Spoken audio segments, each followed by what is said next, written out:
Yeah. It's actually voted performance. So that's Hersheypark. Yeah.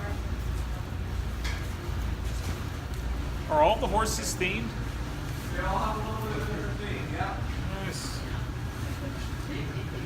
Yeah, they keep a couple always the same, but there's some that they rotate the themes depending on what's going on.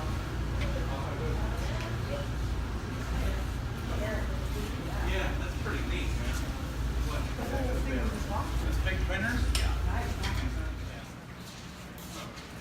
Catch a couple. Smell the solids. It seemed like there's a lot more activities still going on. Yeah, well, we got them pretty heavy over on the woodies right now. So there's not a lot of inside stuff going on. Like I said, with the whole down drop of the common that we got. Oh, really? Yeah, picking up the whole first drop of the common. Oh, really? Yeah, redoing it. Yeah, yeah. We found a little bump in it that we weren't happy with. So we got it checked out and new profile planned and bring it back to how it was originally. Primarily do Racer while we're still open through Candy Lane. So now they're trying to catch up on Wildcat, and like I said, the whole first drop of Comet's getting redone. So they got mostly activity out there right now. Next shop's going to be the paint room. You can look around a little bit, don't touch anything. I'm not sure where they've left things, but you'll see a bunch of different stuff in there between some coaster cars to some tilt stuff. So you can spend a little time looking around, but just try not to bump up against it. It's a mirror. What? It's like an ECI chassis. Yeah. Thank you.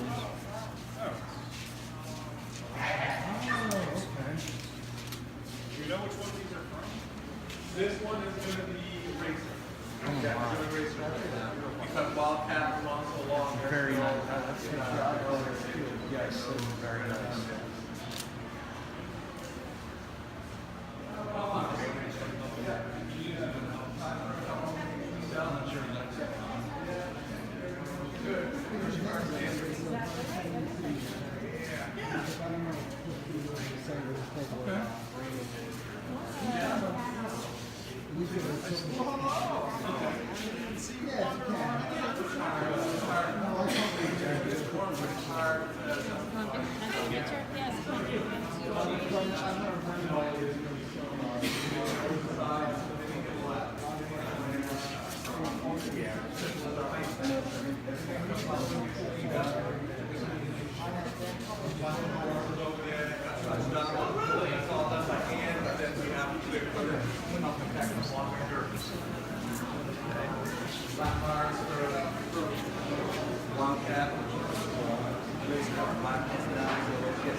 We got a nice even parking garage.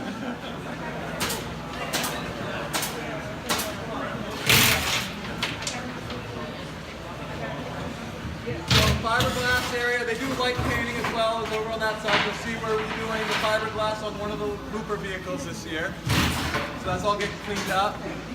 Obviously this side's where all the cold tractor work gets done, which is being done now. Everything gets looked at, torn apart, measured. I mean, they go as far as at nighttime when we're riding, the operators have a hard time seeing what number boat goes by. So they go as far as going from a decal like this to designing a decal like that. Not much difference, but the operator night and day can tell what vehicle is going by and if they're having a problem or if anything's going wrong. So they pay attention to every detail. Simple as a sticker. Yeah. So, but they get fully torn apart, as you can see, reupholstered. Everything happens right here. When they're done, they go next door, get painted up. Well, yeah, 30 boats, so they only bring in a little bit at a time. There's just not a room for all of them.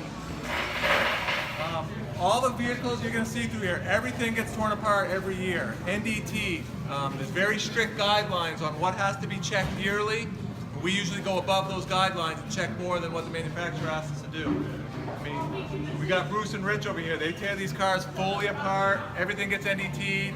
Everything gets replaced that needs to be replaced that's anywhere near coming close to out of spec. You can see new seats getting upholstered. I mean, we try to keep these things at the beginning of the year top of the line. We keep a ton of spare parts. Stuff starts wearing during the summer. We don't want someone coming halfway through the summer and sitting in a worn out seat. We've got enough parts. We change stuff out as they wear, so everyone's getting clean vehicles, new vehicles, spec vehicles. So obviously, everyone knows what this is. Move. Fahrenheit. Stormrunner's got yellow chassis, which you'll see further down the line. This is all Fahrenheit stuff. We bring in a ton of rides. You'll see Howler stuff over there. You'll see all the Fahrenheit restraints. They come in, you can see, they're stripped down about as far as you can go. You'll see, once we start walking, there's a whole lineup of parts over there. That stuff gets stripped, gets cleaned.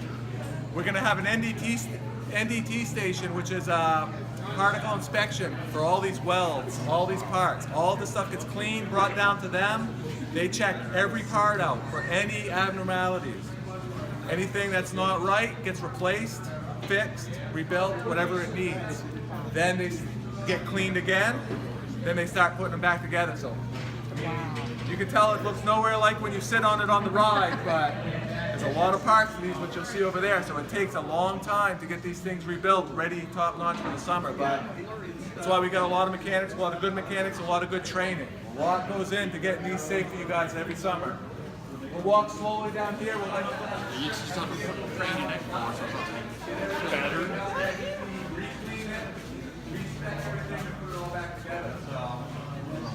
non-destructive testing. There's multiple versions of it. So testing done, it doesn't hurt the car, but checks the part out for any defects, like cracked welds or internal cracking. So, as you can see, we got the claw is coming apart this year. It's getting repainted. Some work done to it. You can see one of the seat assemblies down there repainted, way down. Can't come apart, but that's going to be next week. That's going to be getting laid down and torn apart completely.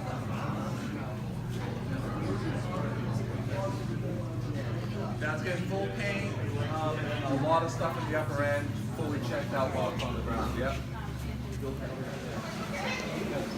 I'm definitely going to Kings, Cedar Point and Canada's one of them. Yeah, I'm really excited. So I finally have a final piece of I had no reason to get before, but now that I can actually go to these places.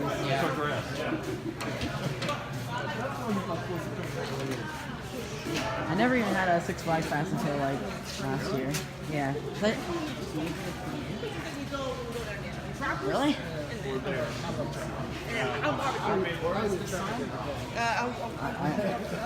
I always think Arrow. Hold on, I want to check this out.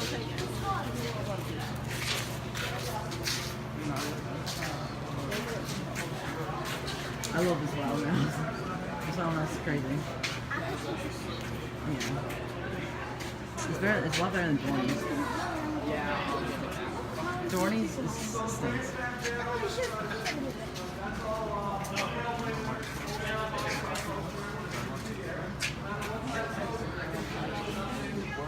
I think Jordan has a video going. Yeah, it's probably wrong. So. I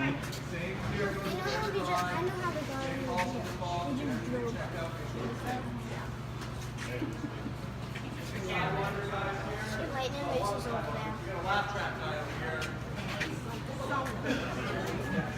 There's so much stuff coming in and out at all times.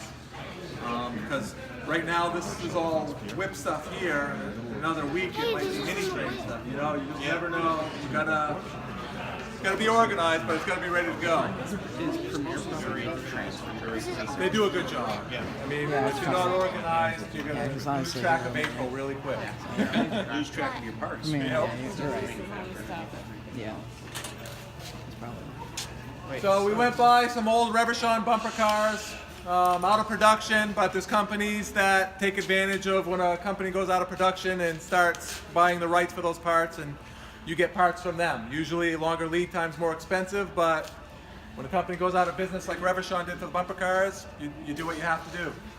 Luckily enough, like our Flume ride with Aero, our Turnpike cars are Aero, and then the Trailblazers Aero. S&S, who's doing our drop towers, they own the rights to them, so we can still get parts for that pretty readily, but it's not always that convenient.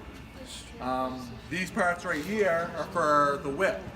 The company we had make the whip made one. They made one park model and one traveling model, and that was it. So we made so we own it. We made a lot of changes because it did not hold together very well, and that's probably why they only made one.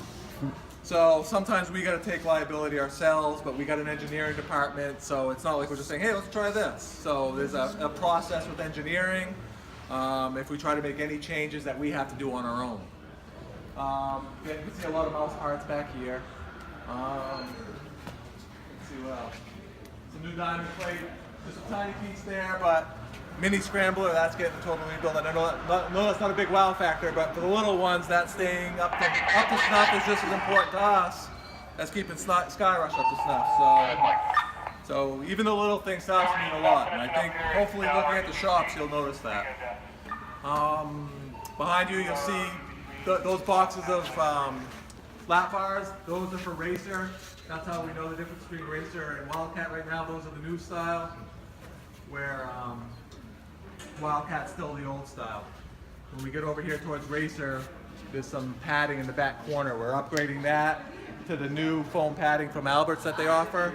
Very, very expensive upgrade, but we're hoping in the long run it's going to pay off because we lose weeks and weeks and weeks of time of people reupholstering all these seats and changing the foam, keeping mold out of them, keeping them clean.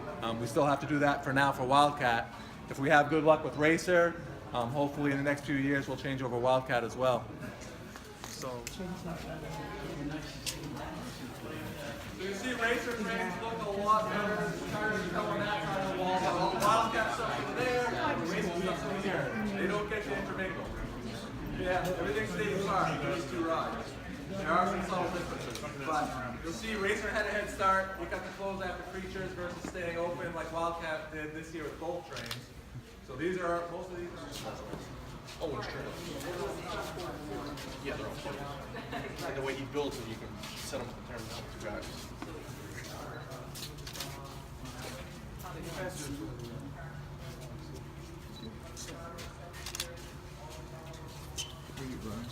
Group of ride projects that go on, rehab projects. I mean, everything is tracked from the item, the cost, and then we keep track of our inventory from there.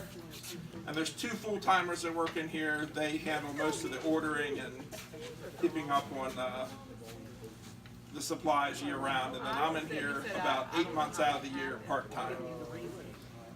So people come to the window here, the mechanics or any trades, and basically we try to have on the shelf what they need to keep the park operating. You guys don't want to come to the park to find out that Skyrush is down. I mean, that takes away from the guest experience. So even though we're outside the park and in the service center here, our goal too is just to make sure that the park is open, running. And when some of you guys come from hours away, you want the rides to be open when you're here, and so do we. Yep. Good stuff. You guys have any questions about How the do you, storeroom or anything you've seen so how do far? you manage the replenishment and the, knowing when it's time and how much to order? Well, there's different leads throughout the park that kind of manage their stock and keep in touch with the full-timers that are in here. Okay. There's some certain parts that have a minimum. So Sure. say something has to have 100 nuts and bolts of something, and there's a minimum. So when that hits that minimum, then they reorder. So it varies from part to part. Okay.